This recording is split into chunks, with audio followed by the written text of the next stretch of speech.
as you know, I'm a spiritual so-and-so, and on this last trip away, I have read more and more books about the afterlife, near-death experiences, etc., etc., etc.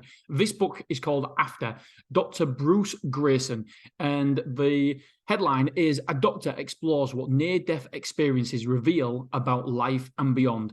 And I'm going to read the synopsis. Brought to you by Penguin. Brilliant.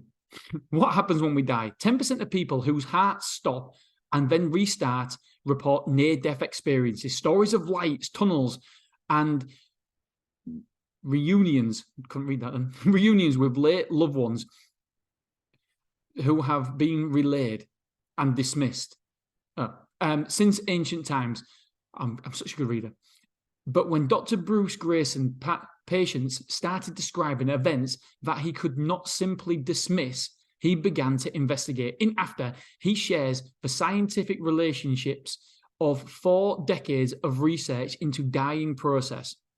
He has become increasingly convinced that dying is less of an ending than a transition, the threshold between one form of consciousness and another. Dr. Greyson challenges us to consider what these lessons can teach us about relationships between our brain and our mind, expanding and understanding of consciousness and of what it's meant to be human.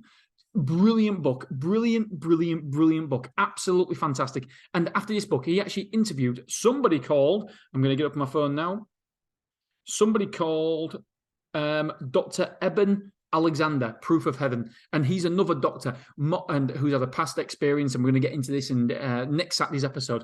And do you know what? More and more people, scientific people, the scientific community are coming to the understanding that the brain has been dead when there's been no brain activity whatsoever in that part of the brain. There has been no chance, and it should have been absolutely dead, done, kaput, finished. And more people are starting to question what these near-death experiences are. They're beautiful. It's incredible. And I, for one, deeply moved. And I also feel a sense of,